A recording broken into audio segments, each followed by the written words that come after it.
Primarily, Native American armed opposition to the U.S. government ceased after the Wounded Knee Massacre on December 29, 1890, and the following Drexel Mission fight. However, the final clash between Native Americans and U.S. Army troops, documented in Anton Troyer's work, did not happen until January 9, 1918, 26 years later. On that day, a tragic incident occurred when a group of Yaquis mistakenly fired upon soldiers from the 10th Cavalry in a case of mistaken identity. In the late 19th and early 20th centuries, the Yaqui people fought against the Mexican government, aiming to establish their own homeland in Sonora. When the Mexican Revolution erupted in 1910, Yaqui warriors joined the rebellion. However, by 1916, Mexican generals began claiming Yaqui land as their own, sparking renewed clashes between Yaqui fighters and Mexican military forces. During this time, Yaquis often crossed the border into Arizona for farm labor. They used their earnings to purchase firearms and ammunition before returning to Mexico to continue their resistance. Meanwhile, the majority of U.S. military forces were deployed to Europe for World War I. Only cavalry units deemed outdated against modern weaponry like machine guns remained behind to guard the border and prepare for any potential Native American uprisings, though such events were unlikely. In late 1917, Sonora's military governor, General Plutarco Elias Calles, reached out to the U.S. government for assistance in halting the flow of weapons smugglers into Mexico. At the same time, local ranchers were voicing concerns about groups of Yaqui trespassers who occasionally slaughtered their cattle for food and leather. Responding to the situation, Colonel J.C. Friars, commander of the Nogales, Arizona sub-district, ordered increased patrols in the area. Troops from the 35th Infantry Regiment and the 10th Cavalry Regiment were deployed to safeguard towns along the border. Among these forces was Captain Frederick H.L. Blondie Ryder and his Troop E. On January 8, Philip C. Clark, a local cattleman and owner of Ruby Mercantile, arrived at camp to report a neighbor's discovery of a freshly killed cow in the northern mountains. Only parts of its hide were stripped, suggesting the Yaqui were nearby.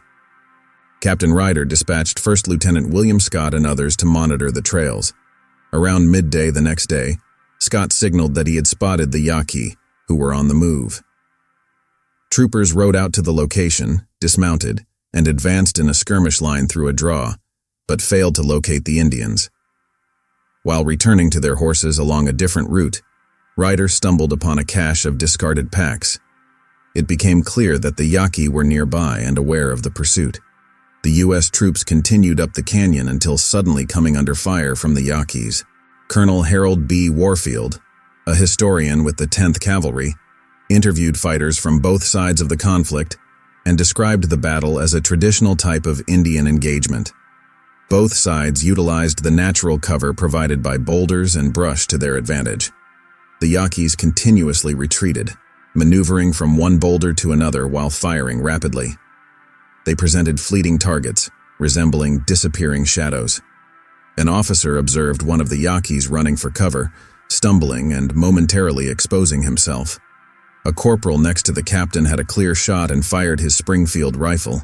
The flash from the rifle momentarily engulfed the Indian's body, but he persisted in reaching the safety of the rock. The troopers eventually caught up with a group of 10 Yaquis, who were providing cover for the rest of their band to escape into Mexico, and captured them. Ryder later recounted the encounter, describing it as a valiant stand by a courageous group of Indians. He noted that the cavalrymen treated them with the respect befitting brave warriors. Particularly surprising was the revelation that one of the Yaquis was only 11 years old. Despite his young age, the boy had fought bravely alongside the adult, wielding a rifle almost as long as he was tall.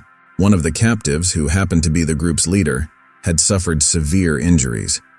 Ryder explained that this was the individual struck by the corporal's shot. The chief was adorned with 2 belts of ammunition around his waist and additional ammunition draped over each shoulder. The bullet had struck one of the cartridges in his belt, causing it to explode, resulting in the flash of fire witnessed by Ryder. Subsequently, the bullet passed through his body, causing a serious wound. It appeared that the Yaqui had confused the Buffalo soldiers for Mexican troops. The prisoners, including the injured chief, were led to Nogales. Despite their limited riding skills, they bravely endured a grueling 20-mile journey on horseback, arriving with blisters and painful chafing. Unfortunately, the chief passed away in the hospital the following day. The remaining prisoners were detained in Arivaca, while the army awaited instructions from Washington. They adjusted remarkably to military routines, with even the 11-year-old expressing willingness to enlist.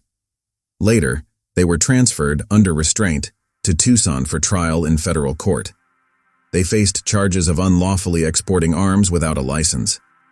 The adults received a 30-day sentence, a far better outcome than being deported to Mexico, where they would have faced execution.